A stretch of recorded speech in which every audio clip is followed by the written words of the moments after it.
Hey everybody! Before we get started with today's episode, I just wanted to tell you there is a slight, I guess you say, I had a disruption during the episode, so we pretty much got everything done. Me and Daniel did. However, there was a slight disruption at the very end, so if it just cuts off, I'm gonna try to edit it a little bit. But I just wanted to let you guys know that. So, unfortunately, I didn't get Daniel's final thoughts, but we managed to get mostly everything ready. So, I hope you enjoy the episode.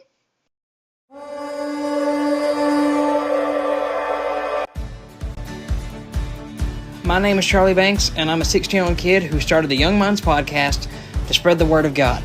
And it is my goal that through this podcast, you learn, you laugh, you cry, whatever it may be. I just hope that you enjoy it and maybe grow in your relationship with Christ. But always remember that this thing that the Lord is starting is way bigger than any of us. So let's get after it.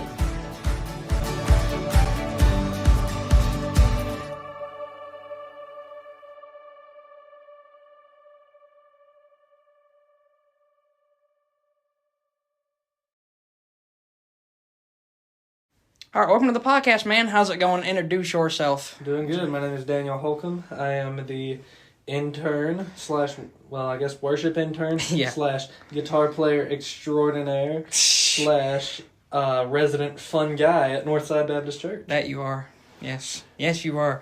So if you could tell your testimony, and then we'll go from there. Yeah, absolutely. Mm-hmm. So I first came to Northside. When I say came to Northside, I also first came to know the Lord in 2019. Mm-hmm. That was, it's coming up. We just passed 4 years last month, actually. I gave my life to the Lord on March the 1st, 2019, at a D-Now here at Northside. Prior to that D-Now, I had only been to visit Northside one time, which was when I got invited to the D-Now. Yeah. Because I had a friend speaking one time, right? Cool. She was sharing a testimony on a youth night, and our parents were friends, and that's kind of why we were friends, you know? I've had a few of those. No other real connection. It was just like we were chilling.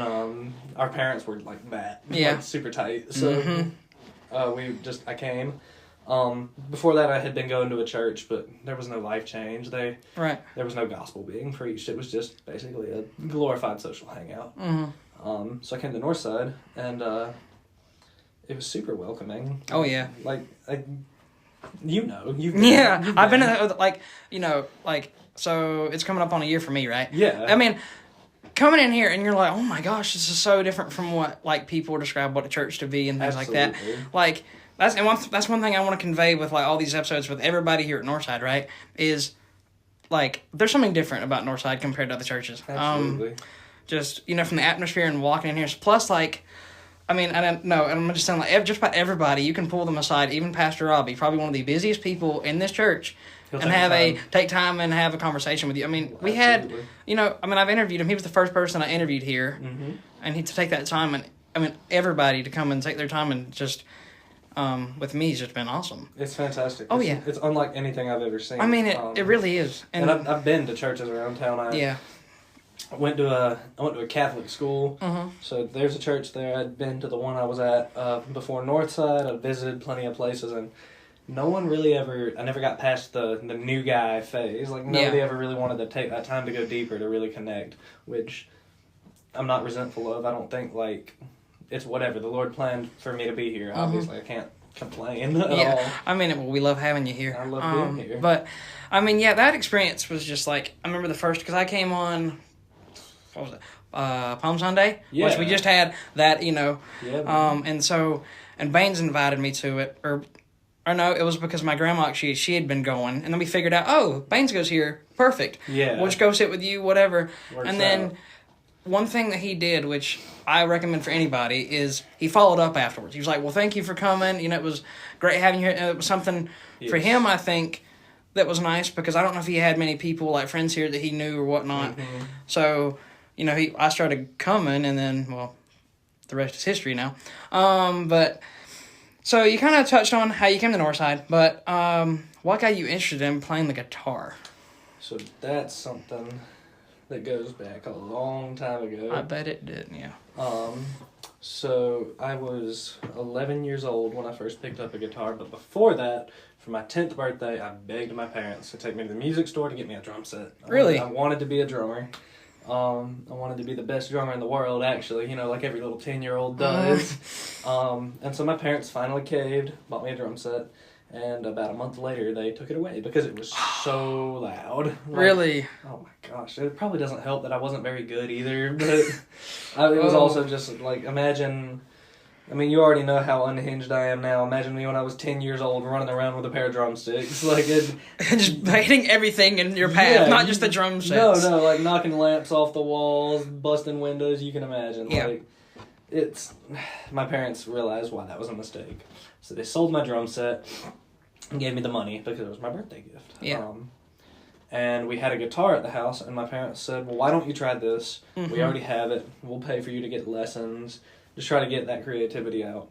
And I thought, okay, whatever. And I never really planned on being that good because whoever can imagine, actually, playing guitar for real. Or, right. Playing soccer for real when you take soccer lessons when you're a little kid or whatever. Yeah. I guess I just didn't have a very high expectation. But I really took to it, and it was a nice outlet for me. I had always liked music, so it was just kind of like that next step for me. Mm-hmm. And so it was, I had a great time with it. I finally felt like I had an identity in something. Now, this was a time before I knew Christ, so I really thought this was where all of my identity actually was. Mm-hmm. I was a guitar player. And it was very comforting to me because I had never really had a thing before. I wasn't an athlete. I didn't play sports. I didn't do band. I didn't really care about any of that. I tried karate. It didn't really work. So it was really cool having something that really I just took to. And that's been about 7 years now. Wow. Isn't that great, when you, can find that one thing that, you're, the people kind of say, oh, yeah, you do this or that, and it's funny, even people that I'll pass in the hallways of Northside, because I'm still trying to find my way around. But there's, so many places, I'm like, how do you get from here to here with this hallway that connects to this? And I asked this one random, I don't remember what his name was, but I asked him, I was like, so how do you get to the sanctuary from here? And we started talking, and he goes, and he said, wait, you do that podcast? And I was like, yes, sir, I do. It's because he recognizes my voice. Yes, sir. And it's so, people are starting to notice that I'm the podcast kid, walking around interviewing everybody. And that's cool. It's cool, isn't it? Yeah. It is. And I didn't know this, but, his name's, Dustin, I don't remember what his last name is. Gilbert? Yeah, Gilbert. Yeah, and he was talking about that, a long time ago, he mentioned about doing a podcast or something something similar to this. Mm-hmm. But going from the older people and then up. Sure. It's I'm doing that now just a bit, not in a particular order. Sure. Because you'll find that that's hard to, try to do because you got to grab people when you can. Yeah, absolutely. The one that's before yours, I've had this held on to, for weeks.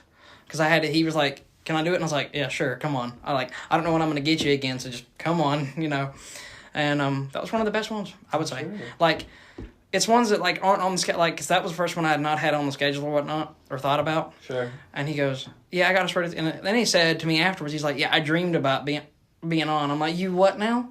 You dreamed about that? No. Oh. That's pretty cool. Yeah, it's crazy. But this whole, I guess you say Youth Month, as I've set this up, is going to be, it's a good one. And it is, I'm sure. Yeah. I'm for it. I remember being in youth and everything that the youth group here really shaped me into.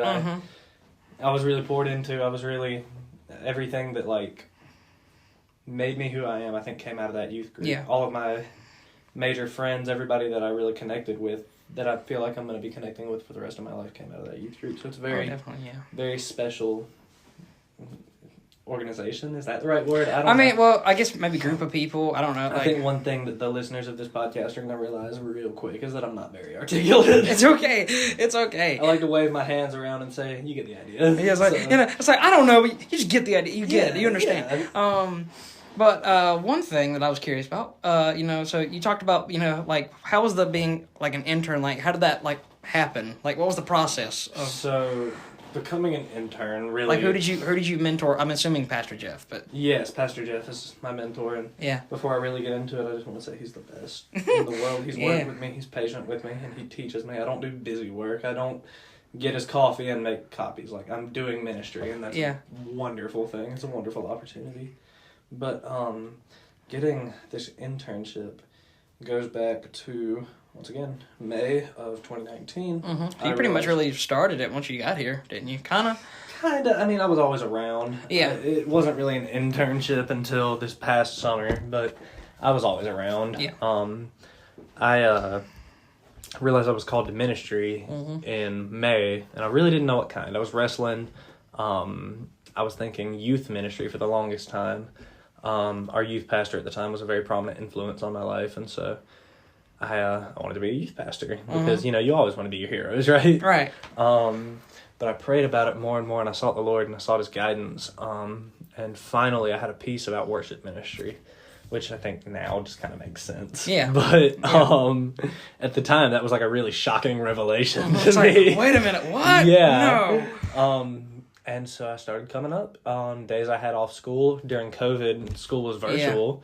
And I didn't really know what else to do. And let's be, I'm being honest, a lot of that school stuff, like, at least for me, I don't know how it was for you, but some of that, I know a lot of us did not really, we didn't do it, not just because we didn't know, we didn't want to, but because we didn't know what to do. Like, it was like, this was a new thing, and plus, like, for me, I didn't really do it because they weren't taking the grade, and two, like, I don't learn that way. Like, I can don't fall out of your chair. Yeah, right? Like, I don't learn that way. Just sitting there, like, over a computer and, like, learning something. No, I got to be physically there, and I can get up and ask questions, whatnot. See, it worked well for me, especially going into online college. Yeah. It was like a nice precursor. It got me ready, if you will. But a lot of the assignments were super easy. Yeah. Since yeah, they couldn't make them too hard. Because it's online, and so I would just do everything on Monday or and then be done. Whatever. Yeah, and I'd be done for the week, and so I'd just come up here and say, hey, I want to do something. Okay, yeah. Can you give me something to do? And that's when Noah really kind of took me under his wing, and he started showing me how to put in lyrics for Sunday, or put in sermon points, or work on the stage setup, things like that. And I really started, not to say that I didn't already, but it really helped me figure out that I was falling in love with ministry, and that all of these things were really just, it confirmed my call to me, which is fantastic. Yeah.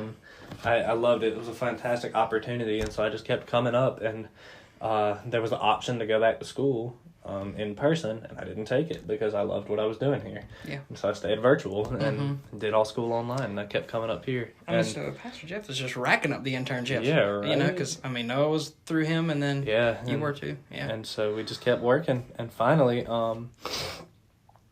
the opportunity came up. The Lord opened a door, and this past summer, starting either in May or June, an actual official summer internship position came up, and we prayed about it, and the Lord confirmed it. And so I took the position. It was funny because I remember scrolling through, I think, on the website or something, and it's like, wait a minute, he's on the stage. Oh my gosh, that's cool. Yeah. It's like, it's a dream come true. It's something that I was after it for a long time. It's something I wanted so bad, and just to see that the Lord worked through it and provided the opportunity is so cool. Yeah. And the official internship, the first one, initial, not official. See, not very articulate. It's okay. The initial internship was supposed to be a 10-week program over the summer, ending in August. Well, that changed, didn't it? Yeah, on my next to last day of my internship, or maybe the last one. No, it was the next to last day. Pastor Jeff told me that Pastor Robbie wanted to see me in his office. And if that doesn't scare you, I don't know what does. It's like, what do you want? Yeah, it's like that's almost like the principle. It's like, what do you want? Yeah, I'm thinking, am I really about to get fired the day before this is over? What could I have possibly have done? But Pastor sits me down, and he says, hey, Daniel, we keep a residency and internship open for students, college students online at Truett, to come on with us for the entirety of your college experience to learn how to do ministry. We want to offer that to you. And you're like, yeah. I about did a backflip. Like, yes, sir. Absolutely. I'll do whatever it takes. I was ecstatic. Like,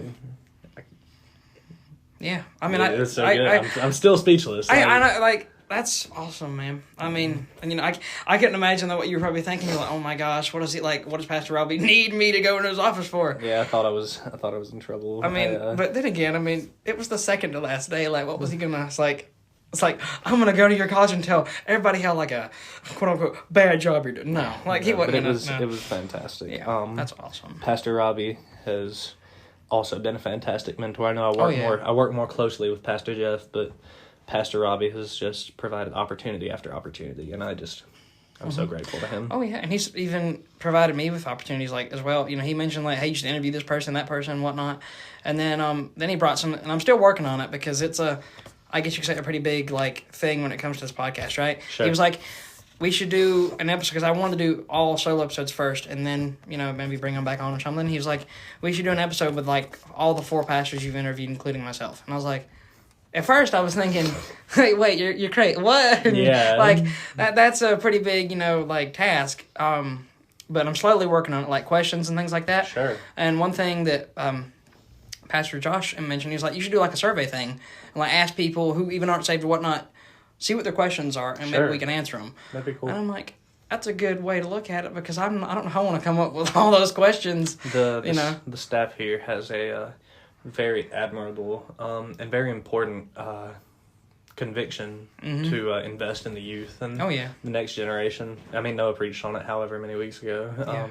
Time doesn't really exist to me. It all feels the same. it happens. Yeah. Noah nailed it on the head. I mean, when those guys are gone, it's us, and they see that and they take the time to invest in us, and it's wonderful. They do. I mean, you know, because I know that not every church does that. You know, no, they don't. They don't. And I guess, I mean, and they may realize it, but they don't take that time. You know, and who knows? They may not even realize it. I don't know. Yeah, I don't know, man. But I mean, I remember I got here and I was thinking, I was like, man, this is something I've never seen. Like, you know, this many youth, right? In like in a church ministry before, like, you know, I've never seen that. You know, I was like, that was one thing that was like such a draw. I was like, dude, this is like so cool. I know. Like, you know, because I've heard so many people say, yeah, my church has kind of a problem with attracting the youth. Like, we don't have that. You know, it's like, super encouraging to look down to the youth group I was in and see that there are still youth that care about the Lord and what He's calling them to do, and desiring to fellowship together and grow deeper in Him. It's just wonderful. One of my favorite things we've done is, and I know you enjoyed it, because I watched you, was when we were doing we were all in the choir and singing for D now. That was fun. I enjoyed that. Like, that was probably my favorite part, honestly. It's wonderful. There's something about corporate worship, like, especially, and I know everybody's going to say, oh, Daniel, they're making you say that because you're the worship intern. No. It's just something so fantastic. There's a great draw. There's something powerful about corporate worship that really just moves my heart and leads me to worship even that much more. And it was so good. You know, because I remember I was standing next to, like, some of my best friends, too. Like, you know, and just, you know, to worship with your friends, too, was so awesome. Like, and it's like, man, it was like, man, we sound pretty good up here. Yeah, right. Like, because that one thing I was thinking was, like, I was wondering, like, are we going to be able to fill the entire stage up? I was, yeah, we did. We filled the entire stage up. Yes, sir. That was no problem. That's wonderful, man. Yeah, that was really good. And that picture that, I guess, did Noah take that? Or I think so. Yeah, like, that wasn't, I mean, crazy, like, when that was posted afterwards, you know, because I didn't know the extent. I could look that way in one way and see, like, oh my gosh, there's a lot of people, but then you see it out on the floor. Oh yeah, and then you see, like, everybody standing up on the stage. You're like, that's so many people, you know. It's crazy. And that's just a stage full of youth who are just sold out for the Lord, man. Yep. What else can you ask for? I don't know what else could you ask for. But what is your favorite song to play for worship and why? Ooh. Yeah. Man, there's several. So if anybody knows anything about me, they know that my musical background and how I learned how to play guitar was playing a bunch of old rock songs. I'll spare you the bands because I don't really listen to them anymore. Yeah. The Lord convicted me pretty hard and all that, but that's how I learned how to play. And so there's one song, it's Ain't No Grave by Travis Cottrell. And on the music sheet where it tells you what style to play, it just says swamp rock. All right.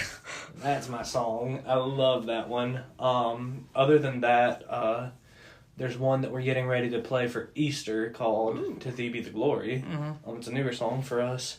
And there's a pretty technical guitar part in the middle.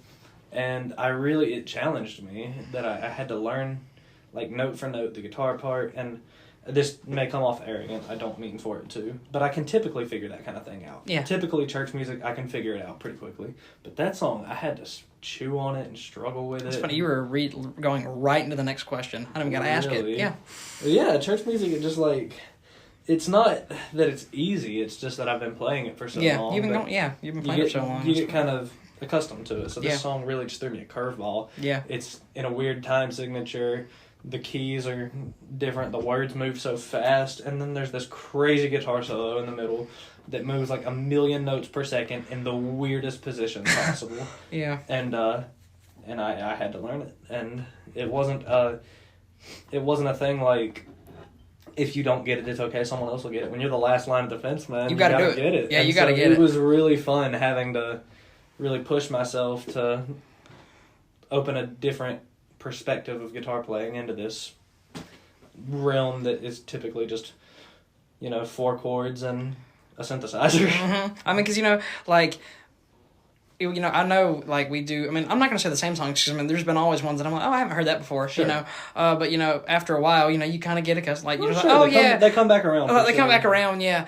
So it's like, I know how to play that one, it's easy, but, like, that's good that you're still getting curveballs every now and then. It's nice. It pushes me to be a better musician. Yeah. And it pushes me to serve better. And also, like, it's good for people listening, too. It's like, different things, like, it right, is, It is. If you sing the same thing over and over again, the words can be just as powerful as ever. But if you're beat to death on it, you're not going to engage as well. There's been a few songs I've beat to death in my head just because I've listened to them so much. Sure. Is there any, like, songs that you've not been able to play yet, but you want to play? Like, is there any, like, particular, like, you're like, man, that'd be a good, like, song to worship to, but it just hasn't popped up yet? There have been a couple. I'm very particular with my music selection, so it's not so much that we haven't been able to, is that it's just not a very big artist. Yeah. But there's a group called Iron Bell Music, and there's one. So sorry. You're good. And there's one song called "God That Saves" by Iron Bell Music, and I've led it in worship one time at the BCM. Mm-hmm. But I would love to do it here. I think people would respond so well. Yeah. And it's not fancy. The words aren't super big. Like, there's not a lot of 10-point words. It's very simple. But it just details how God is the God that saves, and He rescues us, and we couldn't have done it without Him, and it's just beautiful. There's, like, 2 that I've, like, sat there and I'm like, man, this choir would just, like, rock, and one of them is Nobody by Casting Crowns, because it would just sound so good. And then another one, I don't know if you know who Jeremy Camp is. Oh, I do. But, like, Keep Me in the Moment, like, love just, that because song. that was a song actually, I found his music with, and, I don't know, just, like, I was just, like, I could just hear it. It's like, man, that would do so good. Dude, and also, Holy Water by, that's a good song. The Kingdom? With the Kingdom? Yeah, With the Kingdom, yeah. That'd be a good one. I could hear, especially, like, the church sessions one.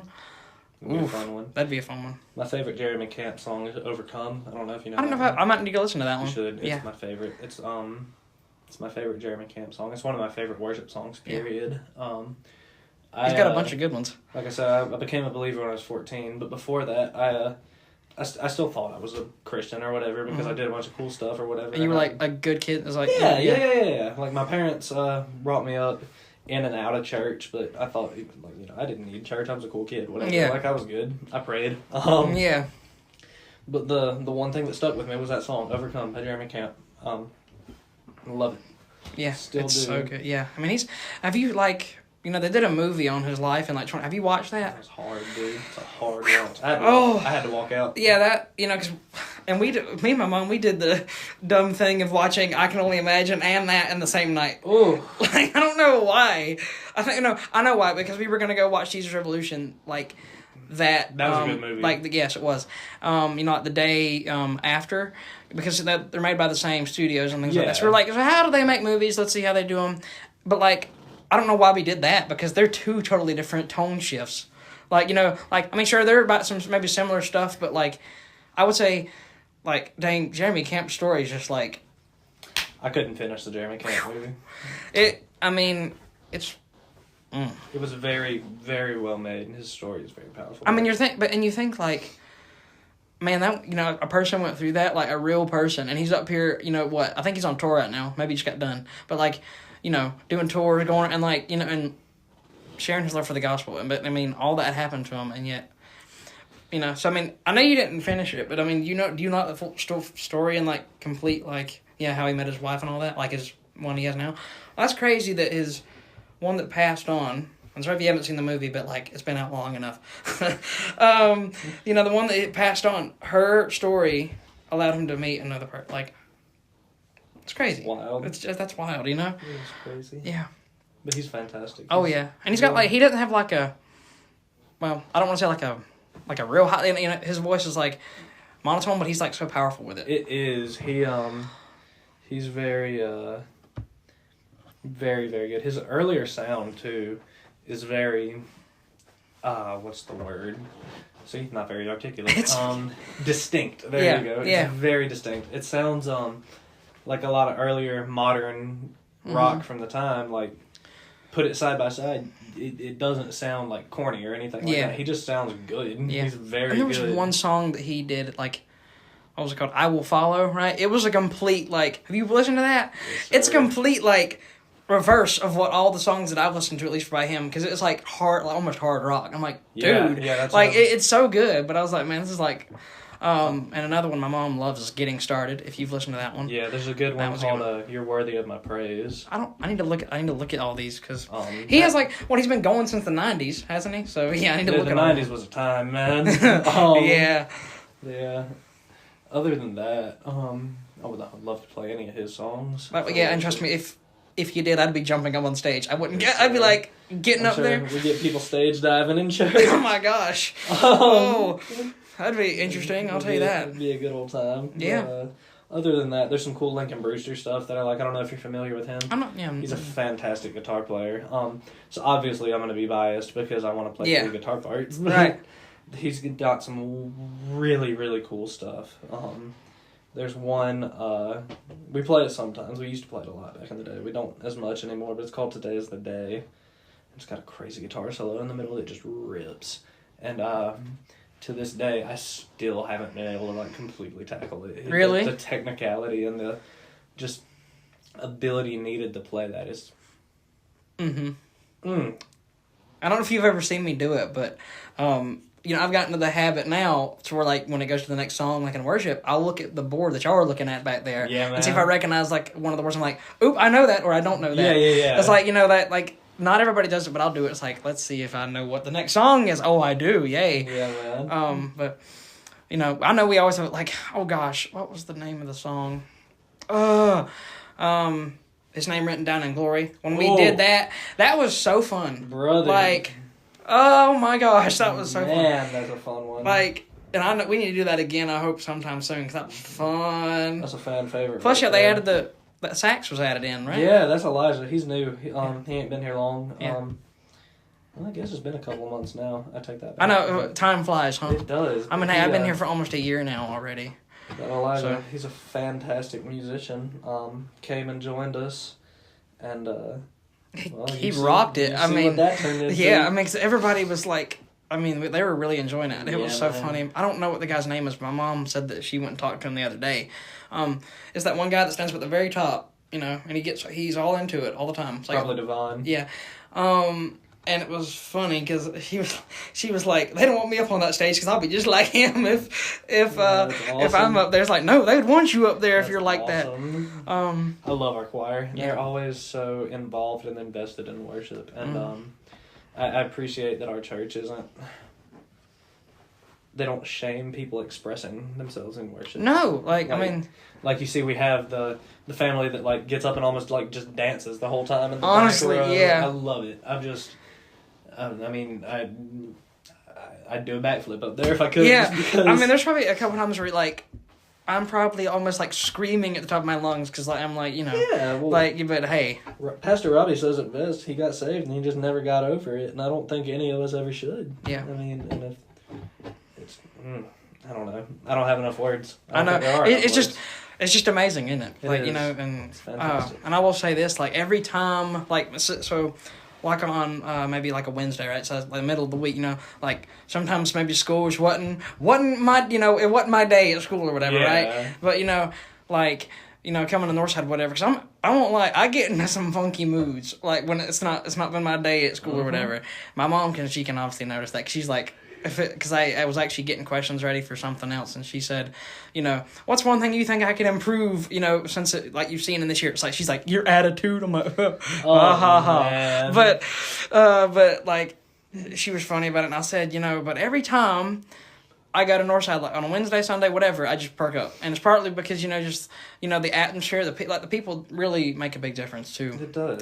Just, because that, like, you're not going to get judged or nothing. You're just going to have a good time and worship. That's really what it is, man. This is why I love doing what I do so much, because it doesn't really feel like work. No. I'd be here either way. I'd find my way here one way or another. Exactly. I'd be chilling, man. Yeah. Like, this is just what I love to do. Mm-hmm.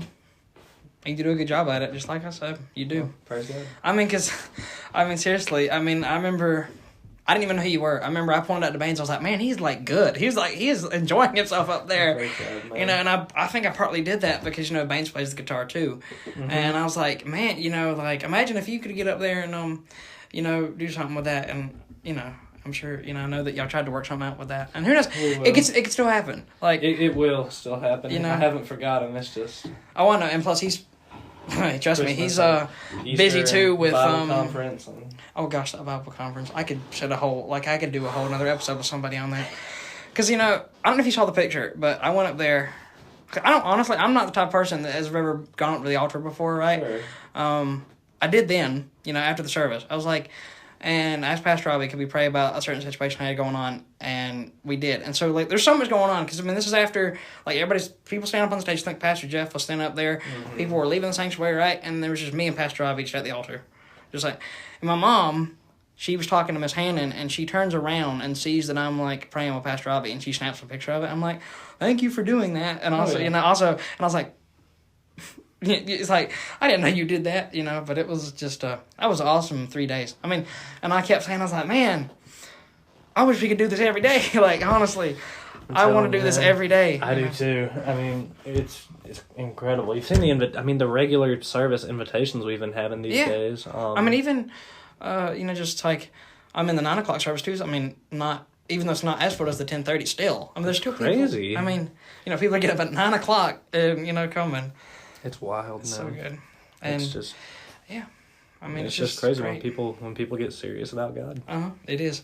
And now, for this one, I was really curious about this one, because it's happened to me with this podcast before. Sure. Has there ever been a time where the devil made you doubt your ability to play the guitar? Like, 100%. Mm-hmm. It's just, when you're serving the Lord, the enemy's going to come at you. Oh, yeah. There have been times that I just haven't felt adequate. I haven't felt capable. I'll be playing the wrong style. I'll be playing the wrong parts.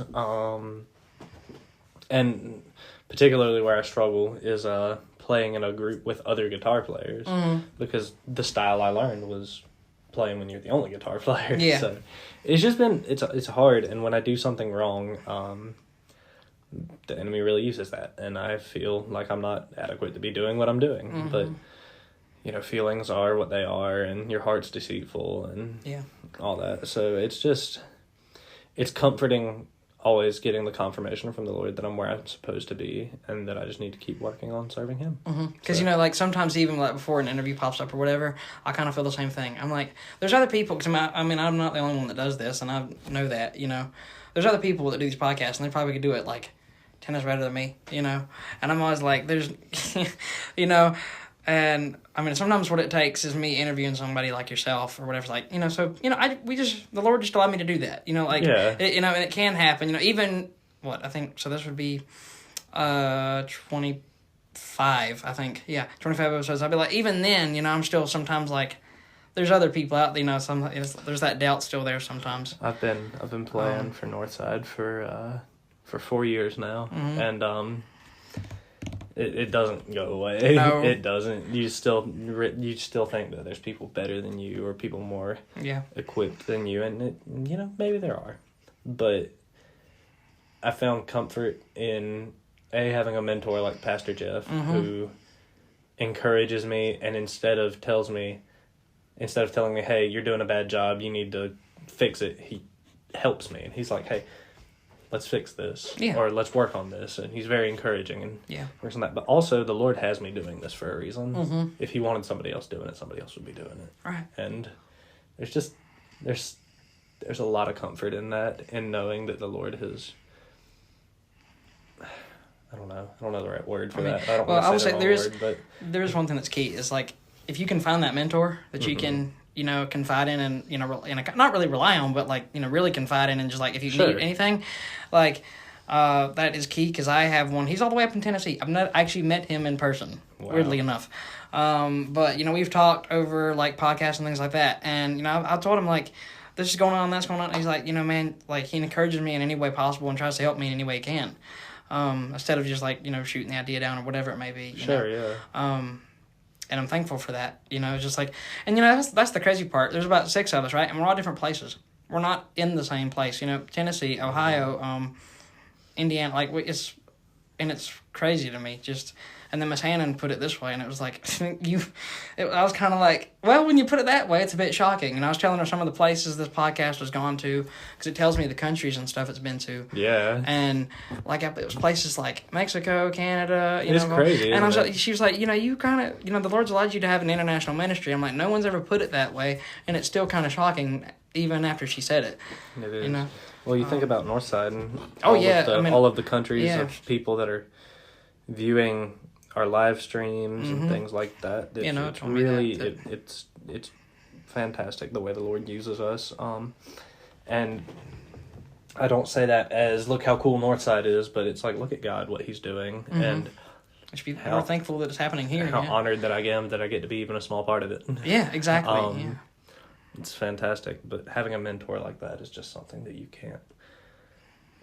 just can't. Especially when you're trying to serve the Lord in a way like that is I'd say key. Pastor Jeff's been around the block a few times. Like he knows just about everything there is to know about ministry, and I don't say that to say. I mean, obviously, I'm biased. I think he's the best mentor in the world. Like, I don't think there's any denying that. And I'm so thankful that he takes the time. You can tell his passion. When I talk to him, you can really tell. You can. That's what it is. He's not building you up to be so good at church music. He's building me up because he wants me to truly be the best servant of the Lord I can be. And there's just something incredible about it when you see somebody who's so sold out for the gospel like he is. Mm-hmm.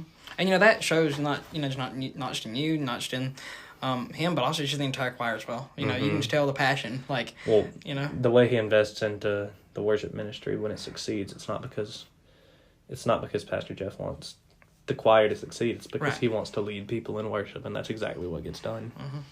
And like I've said already, and we have fun doing it too. Like we have so much fun. Oh yeah. Yeah. And I enjoy the singing just as much as Pastor Robbie's word or whoever's preaching that morning. Absolutely. So, but now we're gonna go into some questions about like the youth and things like that. Okay. Absolutely. So when you look, and now this is just varied from person to person, so it's an interesting question to ask. When you look at the youth today, are you worried for our future, or do you see a lot of hope in that?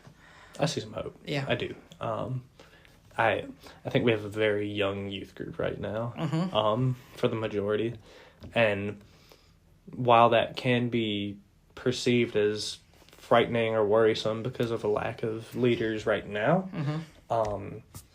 you've got so much time to build people and so much time to invest and spend with the youth that you have. And you had the 9th graders for DNL, didn't you? Or had the 9th graders, and even then, in the 9th graders, like I remember what I was doing in 9th grade, and I was not as put together and grown up as they are, and they're a group of kids who want to get serious about God, and I think that's the first step. You don't have to know everything. I don't know. I definitely don't know everything. Sure don't know everything. We're going through me and my mom, we're going through that Bible plan together, right? And we're like, what? Like, some of the stuff, like, I'm just being honest, like, some of that stuff we're like, so wait, it said this, and they're like, and, we have to, really, like, look at it and just think about it. And one good thing that I found out the other day is that, every life group goes through the same bit of verses every single Sunday.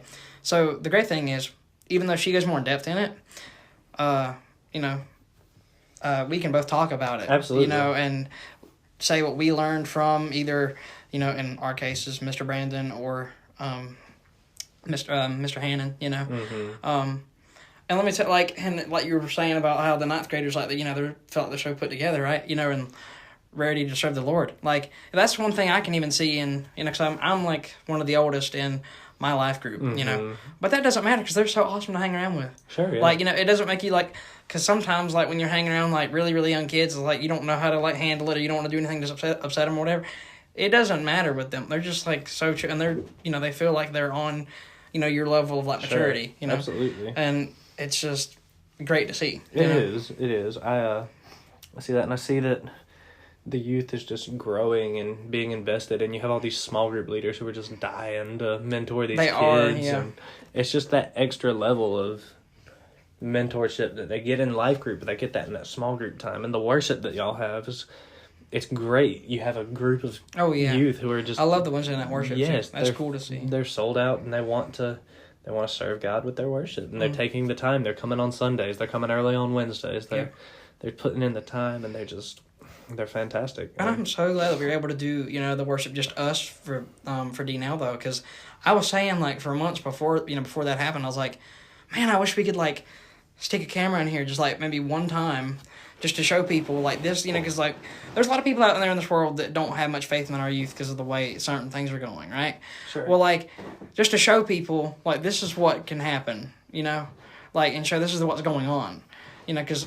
unless if you tell people, they don't know, And so I was like, man, I wish we could stick a camera in here one time. Well, then a couple months later, surprise, there's about 150 plus of us up there on stage singing, and that was the perfect time. It's fantastic. Yeah, it was. It's fantastic. Mm-hmm. It was. As young people in today's time, we face a lot of challenges in this world, right? I'm sure you could probably think of a few. What advice would you give to someone who's finding it hard to navigate this world in a biblical way? Because there's challenges that we get thrown every day that you just don't, it's hard to navigate. The first step in navigating these challenges in a biblical way, read the Bible. Yep. Take a quiet time. Learn everything you can about the Lord. You can't defend against something you don't know. Your math teacher wouldn't be a math teacher if he didn't know math. Like... I mean, you sure? No, I'm joking. Yeah.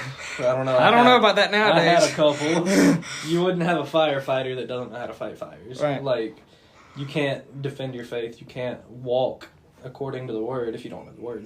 Yeah. So, take the time and study, and it's okay if you don't get it. You just need to study, because if you don't understand it, you go deeper. You ask the Lord for His discernment, His wisdom, His guidance, and, I mean...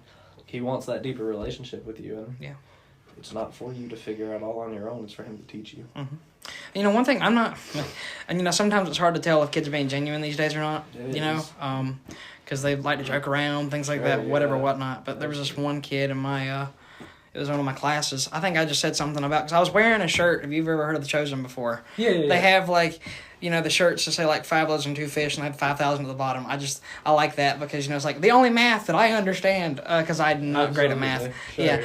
And I was explaining the shirt to him, and he said something a couple weeks ago, and he said something about it. It's like, he's like, who? And he's like, who taught me that? I was like, who? And he's like, you did. And I'm like, now, if he was being serious or not, I don't know, because he's a bit of a jokester. Sure. But if that was the case, I'm glad the Lord allowed me to use that in a public school setting. Absolutely. And I think that might be a simple thing, but some people don't know that. It's fantastic.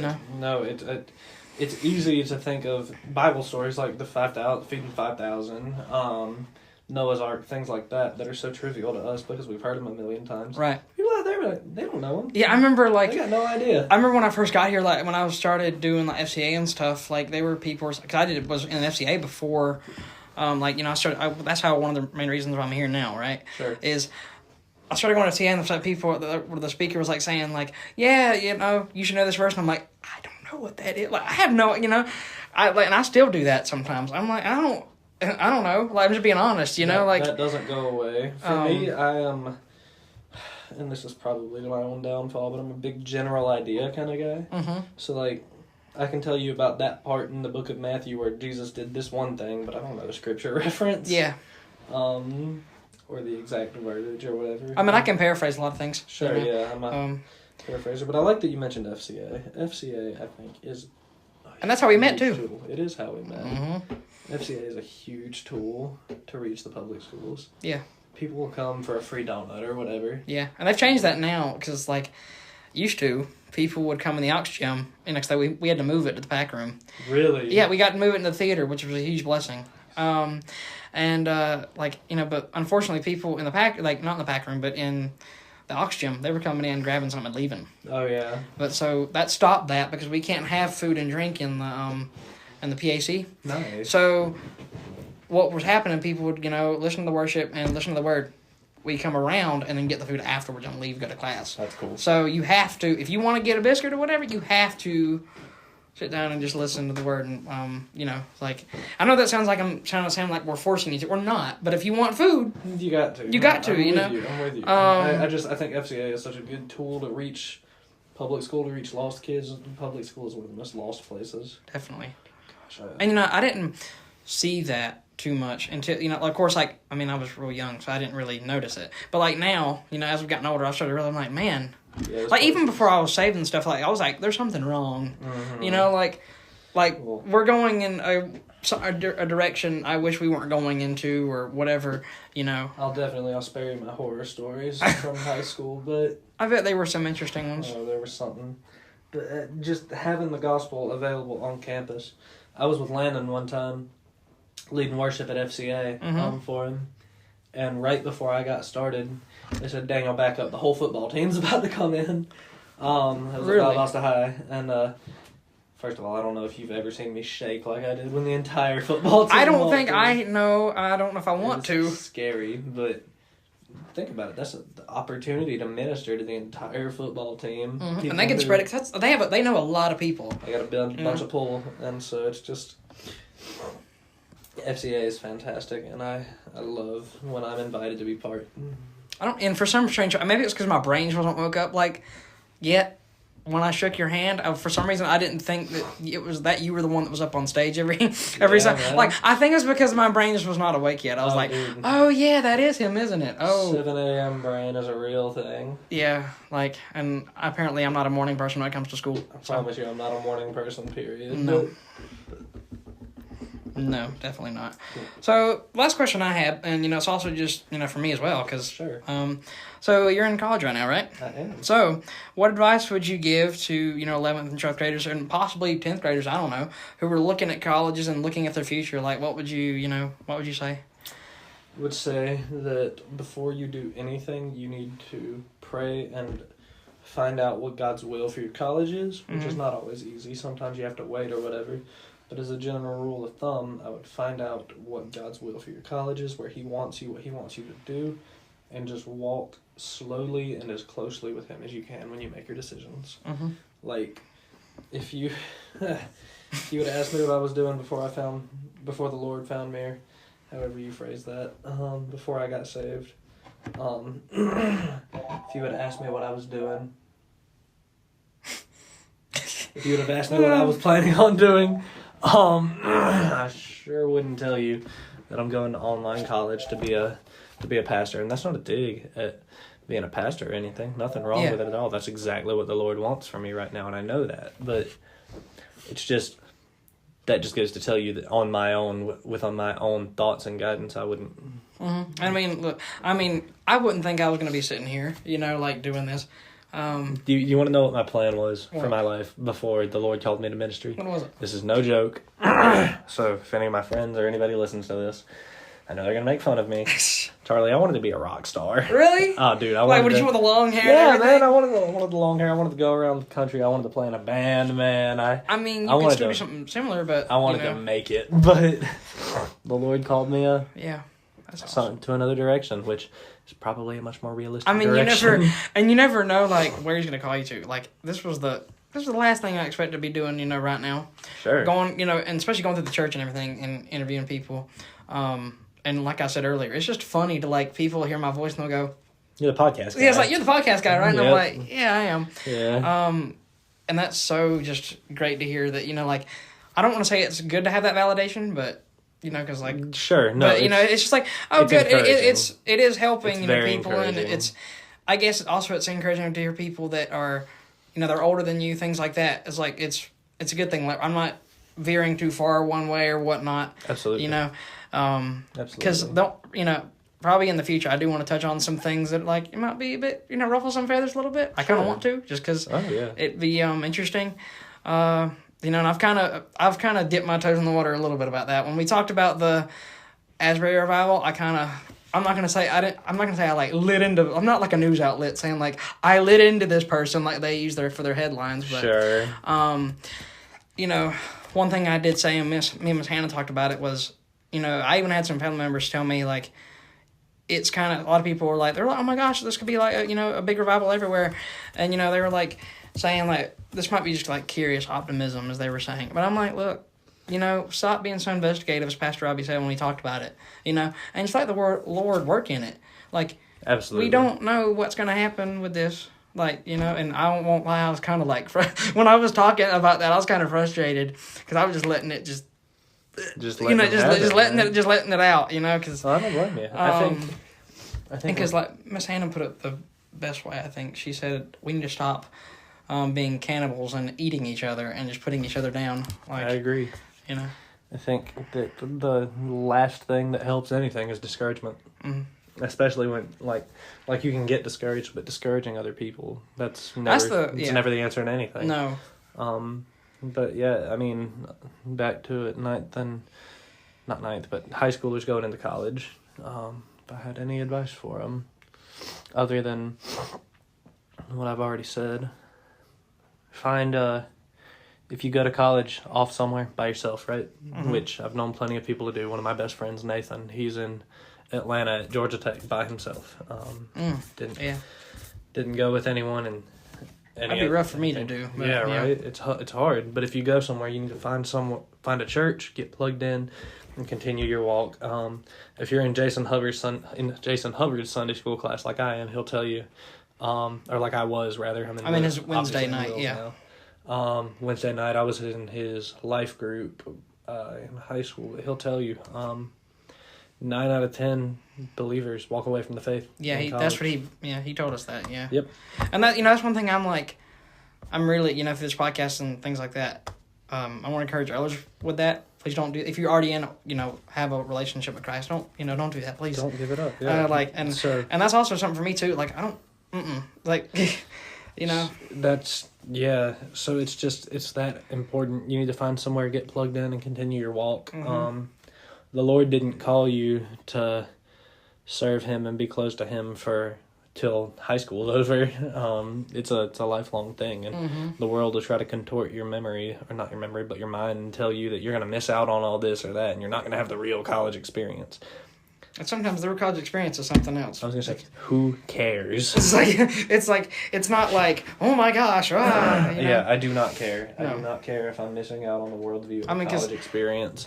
My mom, she went to college. She don't use her degree.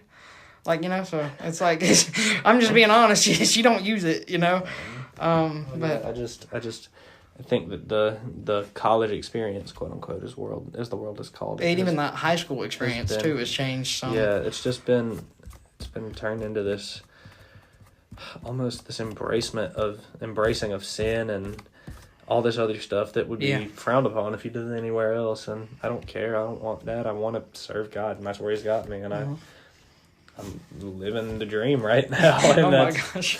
I heard a teacher say that to me one time. Living the dream. Mm-hmm. I mean, a lot of people say that sarcastically, but I really am. I'm living the dream. And it's just because I'm following the Lord. Yeah. Going where He leads me. I will say that it's one thing that I've noticed, but probably from both of us, is we did not expect to be where we're at right now. Yeah, I'll tell you that much. I mean, it's weird. I'm kind of like the first one of my family, except for... the only one of my family right now. Let me put it that way. I'm the only one of my family right now that has much regard for church and things like that of the nature. And so it's weird going to see everybody and everybody being like, oh, so are you still doing the church thing? And I'm it's like, I'm not going to stop. It's not my thing, man. You can too. You just gotta follow this easy plan. And I'm gonna talk to Baines and Stephen about it. But one thing I'm gonna kind of touch on with them is the importance of baptism and getting saved as well. Absolutely. Because because that'll be like those episodes right there, and we'll go ahead and get out of here after I say this. Will be like the anniversary ones, because Yeah. I wanted something special for that, like, because that was, that's vivid in my brain. I'm thinking about it right now, like, I've said this so many times. I have like a mental picture of, so Stephen and Baines are down there, like in a normal, where we sit at, off in that other area over there, and so they're over there, and I remember like as Pastor Andy's like speaking, he's like, point out, and I was like, I looked down there, and I had like this mental picture of like I'm looking down, I'm smiling at them, they're smiling at me, and like I can just see it, And that was such a great moment too. And also, I remember too being a tad nervous, because like, you talking about here's 900 people that are about to watch you get dunked. Yeah, go like right. That's terrifying. Yeah, but I remember like, oh gosh, what was it? Nobody had told me whether, because Stephen and Baines, they got baptized in other places. Nobody told me if that water's gonna be cold or hot, or warm. I was like, And with that, another episode of the Young Minds Podcast comes to a close. Always remember, you are never alone, and faith is action. So let's get out there.